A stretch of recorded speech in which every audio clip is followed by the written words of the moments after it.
అంటే compare to that the old government ఈ కొత్త గవర్నమెంట్లో కొంచెం మార్పులాగా అనిపిస్తున్నదండి.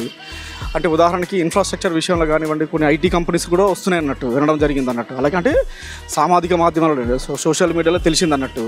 అలాగే అదే కాకుండా రోడ్ల విషయం కూడా అప్పటి మీద కంటే ఇప్పుడు కొంచెం బెటర్గా అనిపిస్తున్నాయి అన్నట్టు. అలాగే కొంచెం ఎంప్లాయ్మెంట్ కూడా క్రియేట్ చేస్తారని అనుకుంటున్నాను. ఇంకోటి ఏంటంటే అంటే వచ్చి కూడా కొద్ది షార్ట్ పీరియడ్ అయింది కాబట్టి కొద్దిగా మనం you should give some time అన్నట్టు. వాళ్ళకు కూడా కొంచెం అన్ని కొంచెం అవగాహన తెప్పించుకున్న తర్వాత ఇంకా ప్రభుత్వాలకి మంచి చేస్తారని నేను అనుకుంటున్నాను.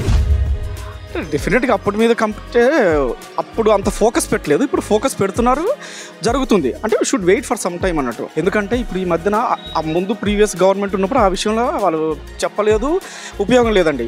ఈ విషయంలో సీనియర్ సిటిజన్కి కొంత మీద సమ్వాట్ బెటరే. ఐ ఫీల్ దట్ వాళ్ళకి ఉపయోగం పడుతుంది అన్నట్టు. వాళ్ళకి ఉన్నది రాయితీ ఇస్తున్నారు, కరెక్టే, అది కూడా మంచిదండి.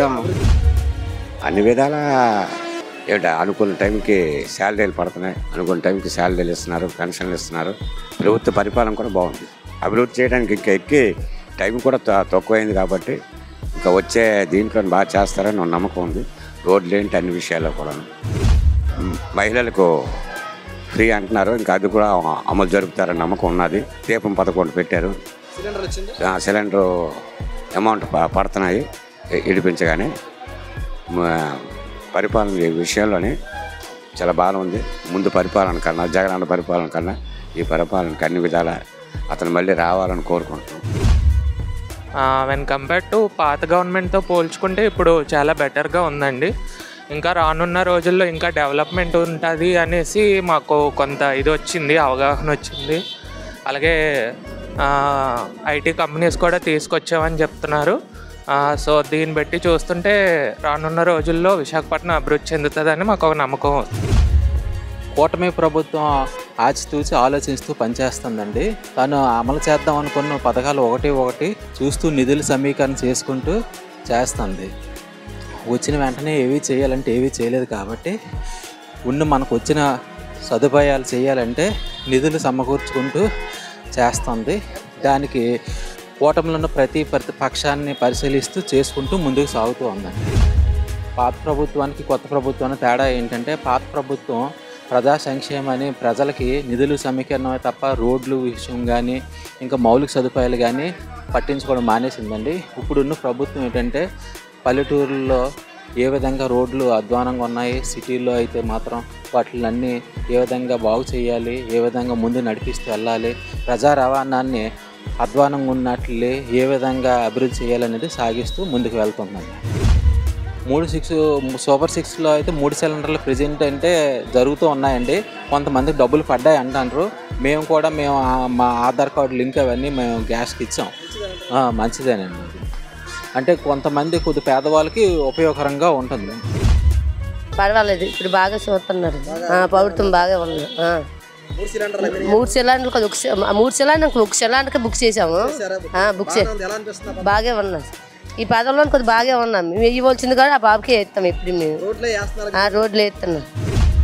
ఇప్పుడున్న సిచ్యువేషన్స్లో చాలా వరకు డిగ్రీ స్టూడెంట్స్కి కానీ బీటెక్ స్టూడెంట్స్ కానీ ఎలాంటి ఉపయోగం లేదు. లాస్ట్ 4 ఇయర్స్ 5 ఇయర్స్ నుంచి ప్రజెంట్ ఇప్పుడు చంద్రబాబు వచ్చిన సిచ్యువేషన్ కారణంగా ఇప్పుడు కొత్తగా జాబ్స్ తీయడం, నెక్స్ట్ అంటే ఇప్పుడు ఖాళీగా ఉంటున్న డిగ్రీ వాళ్ళకి కానీ బీటెక్ వాళ్ళకి కానీ ఎక్కువగా ఇప్పుడు జాబ్స్ వచ్చే ఛాన్సెస్ ఉన్నాయి. నెక్స్ట్ కాంపిటేటివ్ ఎగ్జామ్స్ కూడా తీస్తున్నారని చెప్పారు. లాస్ట్ 4-5 ఇయర్స్ మీద ఇప్పుడు చంద్రబాబు పరిపాలన మాత్రం చాలా బాగుంది.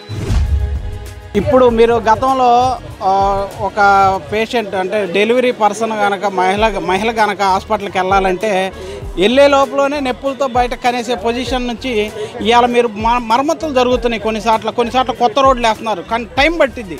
6 నెలలే కదా గవర్నమెంట్ వచ్చి, 6 నెలలకి అంత విషయం ఏం జరగదు, కానీ జరుగుతుంది. మీరు అది గమనించండి.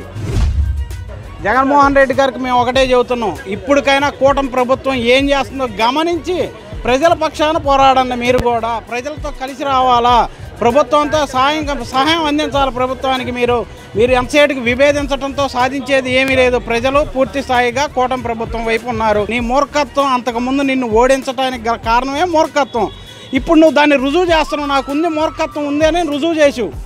అసెంబ్లీకి రా, పోరాడు, ప్రజా సమస్యల పట్ల అవగాహనతో మాట్లాడు, ప్రభుత్వానికి సలహా ఇవ్వు. ఇంకా ఎలా చేస్తే బాగుంటుంది. నువ్వు అవన్నీ ఏం చెప్పట్లేదు కదా. మూర్ఖత్వంగా మాట్లాడుతున్నావు. ఒక విజన్ ఉంది ఆయనకి. అసలు విజన్ లేదంటారండి గత ముఖ్యమంత్రికి. రాష్ట్రాన్ని ఎలా నాశనం చేయాలి అనే విజన్ ఉంది.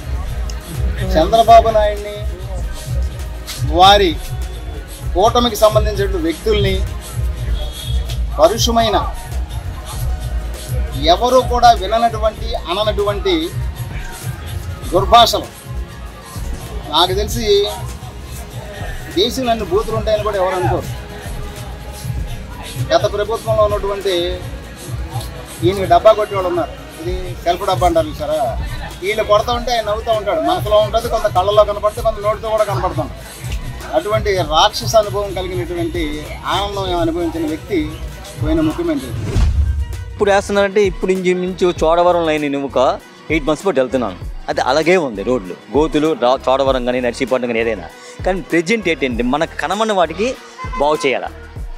అవి చేసిన తర్వాత ఏవైనా అయితే దానికి అది గవర్నమెంట్ దృష్టికి తీసుకెళ్ళాలి, నాయకులే తీసుకెళ్ళాలి. ఆ ఏరియాలో చుట్టూ నాయకులు తిరుగుతుంటారు కాబట్టి వాళ్ళు చెప్తున్నారో చెప్పడం తెలియదు. కానీ అది ఆర్టీసీ బస్సు ప్రతి బస్సు వెళ్తున్నారు, డ్రైవరు కన్నడ గవర్నమెంట్ ఎంప్లాయీస్ వాళ్ళనే తెలియజేయాలి. ఏదైనా ఇప్పుడు హైదరాబాద్ ఆ రోజులో డెవలప్మెంట్ అయ్యింది. ఆ డెవలప్మెంట్ ఇప్పుడు మన రాష్ట్రం కూడా కొంచెం అయితే పిల్లలకి భవిష్యత్తులోనే బాగుంటుంది. అది మనం చేస్తారు. అయితే మనకు కావాల్సింది ఏంటంటే ఈ 3 పథకాలు మెయిన్. ఈ 3 పథకాల తర్వాత ఏవైనా పిల్లల భవిష్యత్తు, వైద్య ఆరోగ్యం ఇవి మనకు కావాలా. ఎవరైనా మనం వేరే దాని గురించి మనం ఆశపడకూడదు. మన కష్టం మనం ఏంటి ప్రతి ఇంట్లో 2-3 చదువుకుంటున్నారు, ఉద్యోగం చేసుకుంటున్నారు. కాదు ఈ పథకాలు ఇచ్చి మనకి అసలైన మెయిన్ మానేసి అది కరెక్ట్ కాదు కదా.